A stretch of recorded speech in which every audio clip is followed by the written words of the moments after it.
बोलिए प्रेम से श्री सद्गुरुदेव महाराज की जय। श्री सच्चिदानंद भगवान की, वृंदावन बिहारी लाल की, जगत जननी अम्बे मैया की। सियावर रामचंद्र भगवान की, पवन सुत हनुमान जी महाराज की, उमापति महादेव की, साचे दरबार की, सत्य सनातन धर्म की। बोलिए प्रेम से सब संतों की। परम पुरुष गुरुदेव जी, शाश्वत शांति निधान, बार बार दंडवत करूं सकल सुखों की खान। एकम नित्यम विमल अचलम, सर्वधी साक्षी भूतम, भावातीतम तिर्गुण रहितम, सतगुरु त्वां नमः। बोलिए प्रेम से श्री सद्गुरुदेव महाराज की, श्री सच्चिदानंद भगवान की, वृंदावन बिहारी लाल की।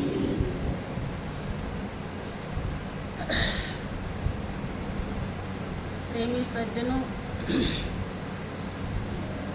परम पिता परमेश्वर की असीम दया दृष्टि से हम जीवों को सत्संग का महापावन अवसर मिला हुआ है।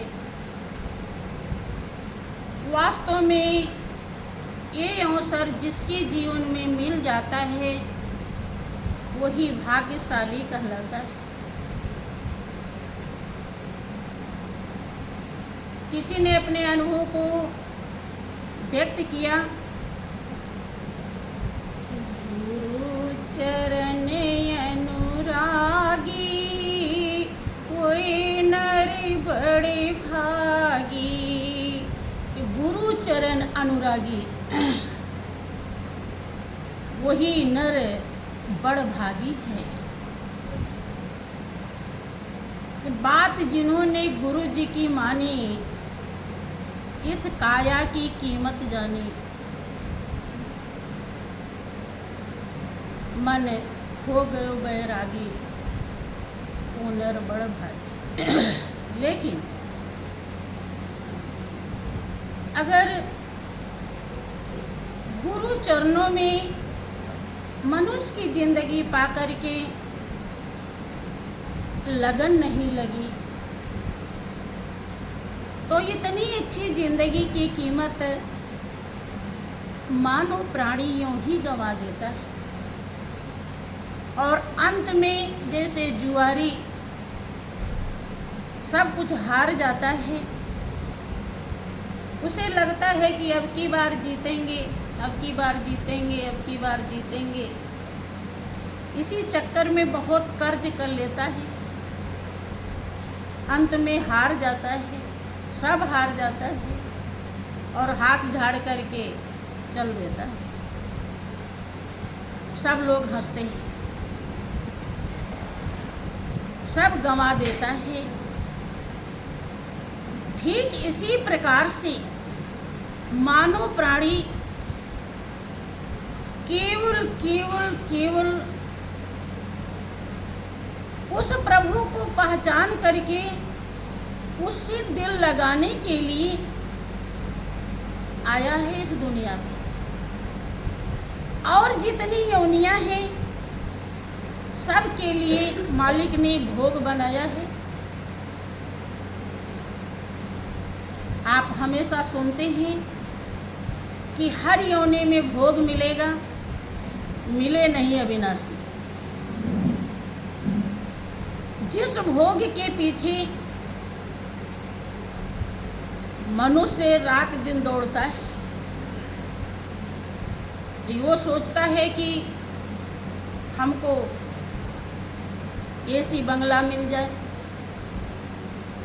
तो जो सुख उसको एसी में मिलता है वो सुख एक सूअर को गंदगी में मिल जाती है।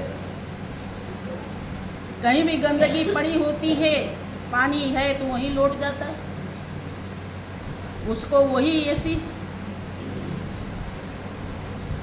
अगर उसे लगता है कि हमारे औलाद होगी तब हम लाखों में एक होंगे, तो पशुओं के देखिए कितने औलाद होते हैं, होते ही नहीं होते। और सूअर को ही देख लीजिए, बताते हैं कि 10-10, 12-12 बच्चे एक ही साथ में पैदा करती है। अर्थात एक उदाहरण है। कहने का मतलब यह है कि जिस सुख के लिए मनुष्य रात दिन यत्न करता है, व्यवस्था करता है, उसे जीवन के ध्येय और लक्ष्य का ध्यान नहीं होता है। हम इस दुनिया में किस लिए आए हैं, हमारे जीवन का परम कर्तव्य क्या है, इस बात पर वो ध्यान नहीं देता है। वो सुख सभी जीव जंतु को 84 लाख योनि में मिलता है, लेकिन मनुष्य एक ऐसा प्राणी है जो सबसे अनोखा है, अलग है। जो काम मनुष्य कर सकता है वो काम देवता भी नहीं कर सकता। और योनियों को कौन कहे, देवता भी नहीं कर सकते। भगवान राम अपने अनुभव को व्यक्त करते हुए प्रजावासियों को समझाया है, उनके द्वारा पूरे संसार को समझाया कि बड़े भाग्य मानुष तन पावा, असुर दुर्लभ सब ग्रंथन गावा। कि मनुष्य की जिंदगी बड़े भाग्य से मिली है, क्योंकि इसमें ये छोटे छोटे भाग्य नहीं, घर मकान दुकान, ये बहुत छोटा भाग्य है। क्यों छोटा भाग्य है? क्योंकि ये आपकी आत्मा को संतुष्ट नहीं कर सकता, आपकी आत्मा का प्यास ये नहीं बुझाएगा।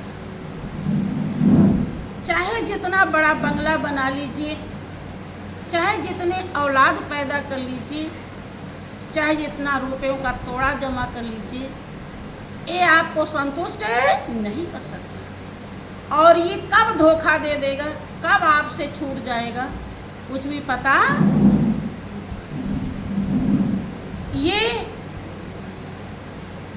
एक धरोहर है, कभी आपके नाम से होता है, फिर आप चले जाते हैं दूसरे के नाम का हो जाता है, फिर तीसरे के नाम का हो जाता है।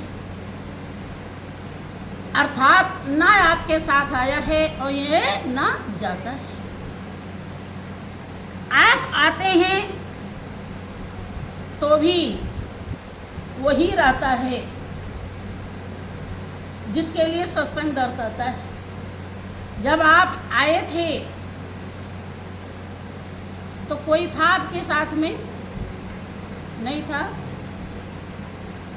नहीं होता तो आप आते ही नहीं। ये कही है जो पहले भी था, आज भी है और आगे भी रहेगा। उसी को हम इस चकाचौंध में भूल जाते हैं। उससे दिल लगाने के लिए जिंदगी मिली है, क्योंकि यही एक ऐसा जीवन है जो रोने के साथ साथ हंसता है, जो भोग योनि और कर्म योनि दोनों है। आप अगर भोग भोगना जानते हैं तो कर्म करना भी जानते हैं। अब और है, देखो कुत्ते बिल्ली कुछ भी, कोई भी जानवर, उन्हें कुछ भी आप खिलाइए खा लेंगे, लेकिन वो बनाना नहीं जानते। बना पाएंगे? बनाना मनुष्य जानता है। मनुष्य अगर गंवाना जानता है तो ये पाना भी जानता है। ये दोनों काम करना जानता है।